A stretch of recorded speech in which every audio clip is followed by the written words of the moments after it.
Bismillahirrahmanirrahim və bihi nəstəin innəhu xeyru nasirin və mu'in və sallallahu alə seyyidina Muhammed və alihi tahirin. Salamlayıram hər birinizi əziz mümin qardaşlar və müminə bacılar.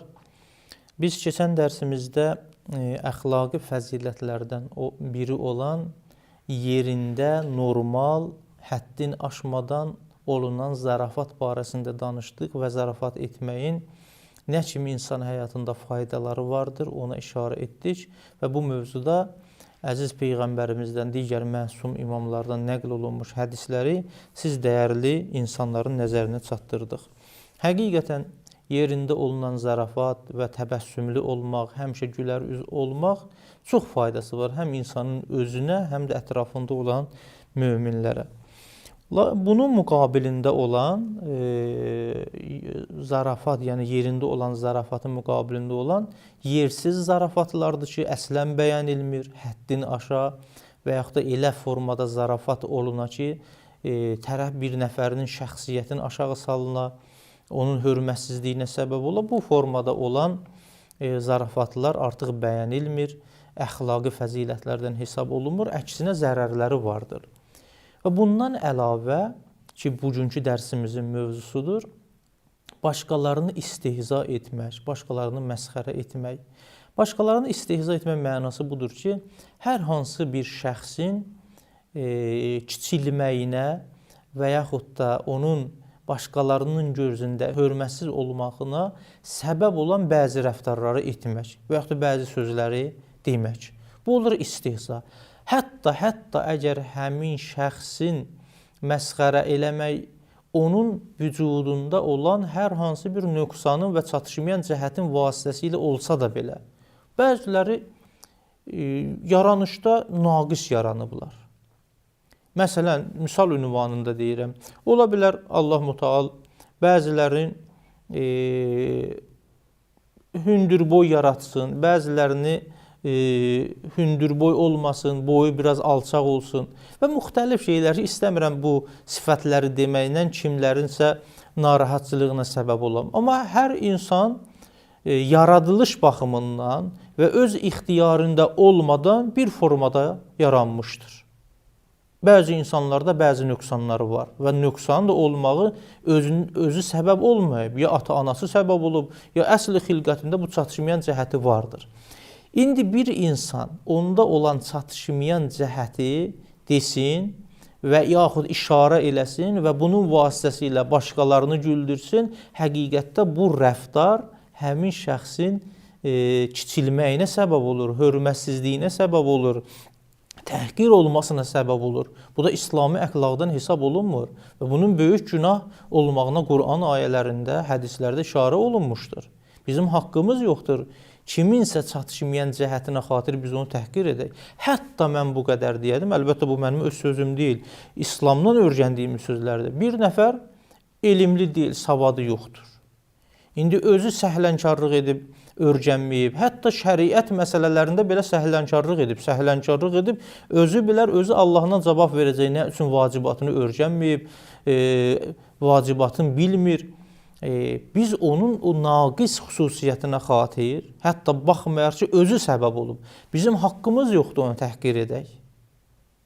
Ki, buna bax, heç bu namazın ibtidai məsələlərində bilmir, təqlidin nə olmağını bilmir, xumusla zəkatın nə kimi fərqidir, bundan xəbəri yoxdur. Xəbəri yoxdur, bu iki haldan xaric deyil. Ya cahili qasirdir, heç Allah yanında da günah yoxdur. Ya da cahili müqəssirdir. Yəni, bilərəkdən eləyə bilərdir, getsin, öyrənsin, öyrənməyib. Bu da Allaha cavab verməli olacaq. Bizim haqqımız yoxdur. O, hər hansı bir günahı edibsə, o günaha xatir biz onu istihza edək, nöqsan cəhətinə xatir onu məsxərə edək və onu alçaldaq başqalarının gözündə. Heç cürə bizə icazə verilmir. Möminə, nəinki möminə, müsəlmana, hətta insana yaraşan bir şey deyil ki, başqalarında olan ixtiyarı və yaxud da qeyri-ixtiyarı bəzi nöqsanlara xatir onları biz təhqir edək, onların hörmətsizliyinə səbəb olan biz işləri görə və yaxud da rəftarlar edək. İslam bunu bəyənmir və əxlaqa zidd olan məsələlərdən biridir. Mən bu barədə bir neçə Quran ayəsi və həmçinin hədislərə işarə edirəm. Hucurat surəsinin 11-ci ayəsində Allah Teala buyurur: "Ya eyyuhellezine amenu la yeskhar qavmun min qavmin asa en yekunu hayran minhum."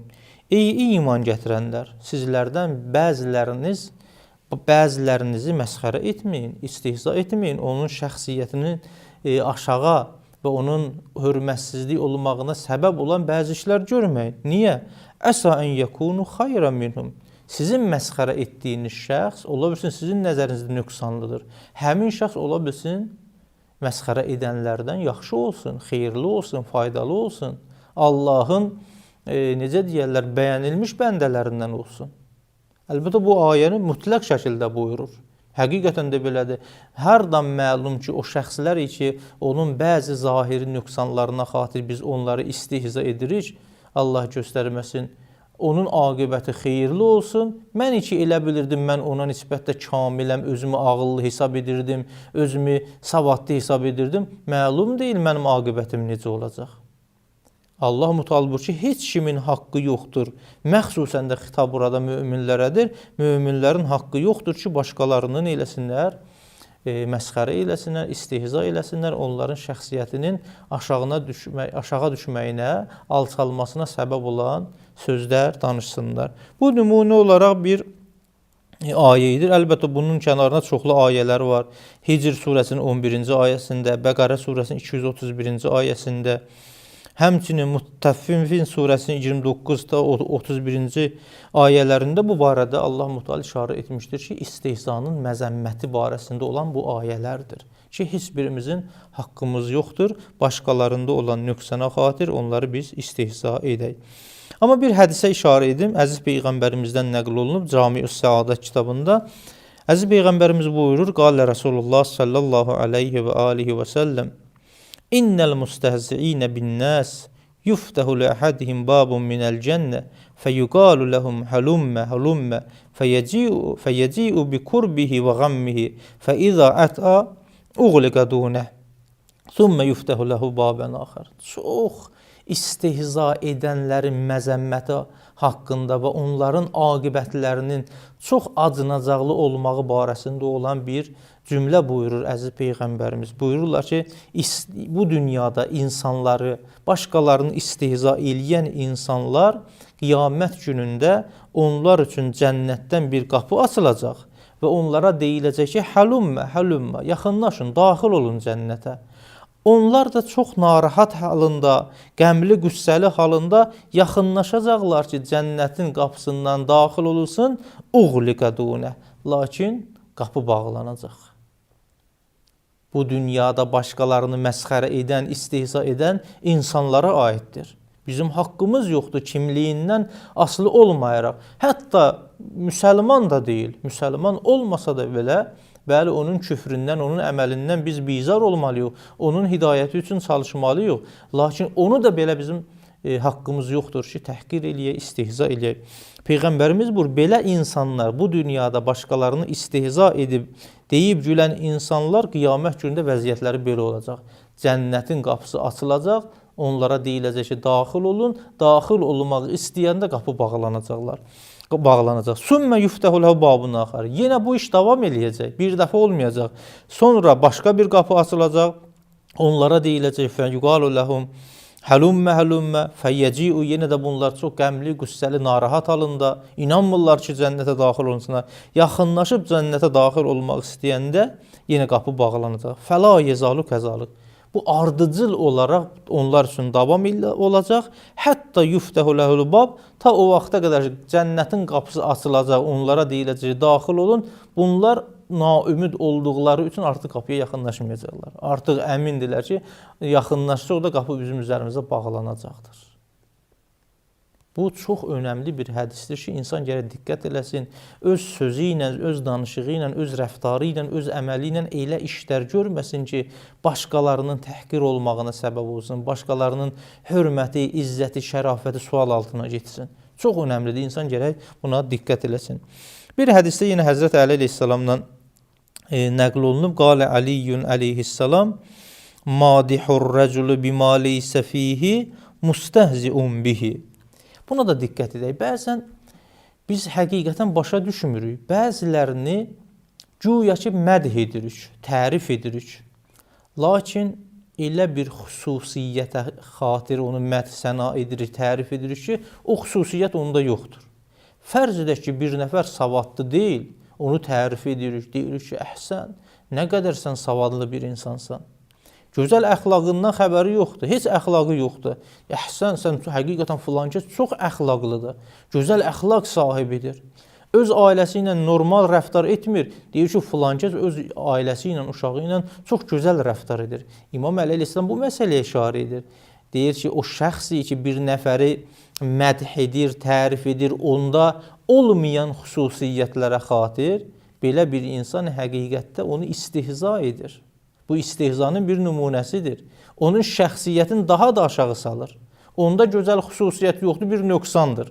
Sən də onda gözəl xüsusiyyət, onda olmayan gözəl xüsusiyyətə xatir ki, onu mədh edirsən, həqiqətdə biraz da onu alçaldırsan. Onun hörmətini daha da aşağı salırsan. Bu da həqiqətdə istihzanın bir növüdür. Bu barədə də demək olar ki, hədislərimiz çoxdur. Bunu əlhamdülillah hər birimiz dərk edirik ki, istihza pis bir əməldir, amma gərək əməldə də biz buna giriftar olmayaq. Və bunun da özünə məxsus amilləri vardır. Necə olar ki, insan başqa bir insanın, başqa bir mömin qardaşı, müsəlman qardaşını istihza eləsin, onu məzəmmət eləsin, onu necə deyil, məsxərə eləsin. Bunlar İslamdan deyil, amma bunun da özünə məxsus amilləri var. Əgər insanın vücudunda bu amillər olarsa, görərsən ki, özü də belə şeylərə giriftar ola bilər. Birinci amili düşmənçilikdir. Bəzən insan başqası ilə düşmənçiliyi vardır. O düşmənçiliyin ucubatından görürsən ki, başqalarını həmin o düşmən bildiyi şəxsi təhqir edir. Bəzən təkəbbür, insan o qədər özün böyük bilir, təkəbbürü var, qurur bunu əhatə eləyir vücudun. Görürsən, təkəbbürçülük səbəb olur ki, başqasını istihza eləsin. Başqalarını kiçik bilmək, həmçinin bəzən görürsən, insan başqalarını güldürmək məqsədi ilə ki, onların diqqətini özünə cəlb eləsin, onların sərvətindən, onların malında, onların pulunda gözü olduğu üçün, onların qəlbini ələ almaq üçün onları güldürür. Amma nəyin bahasına? Başqalarını istihza eləməyin bahasına, başqalarını istihza edir ki, bunlar gülsün, güldürmək vasitəsilə onların qəlbin diqqətini özünə cəlb eləsin ki, onlardan maddi cəhətdən istifadə eləsin və bəhrələnsin. Bəzilərin təəssüflər olsun ki, biz öz həyatımızda belə insanlardan rast gəlmişik, görürük. Bu, İslam əxlaqı deyildir. Həmçinin bəzən də insanın şəxsiyyəti o qədər kiçikdir ki, elə işi gücü ancaq budur ki, başqalarını güldürsün, nəyin bahasına olursa olsun, istəyir başqası məsxərə oldu, olmadı, başqaları təhqir oldu, olmadı. Belə şeylər ümumiyyətlə nəzərənə gətirmir. Və başqalarını məsxərə eləməyin dünya və axirətdə böyük fəsadları vardır ki, bir neçəsinin hədislərdə işarə olundu. Bu səbəb olar ki, ilahi tövfiqat insanın əlindən alınsın, insanın düşmənlərinin çox olmağına gətirib çıxar və axirət aləmində də işarə olundu ki, insanın aqibətinin pis olmağına gətirib çıxardar. İnsan gərək bu fəsadlarda, bu zərərlərdə fikirləşməyi vasitəsilə bu mənfi xüsusiyyətdən özünü uzaqlaşdırsın. Vəssalamu aleykum və rəhmətullahi və bərəkatuhu.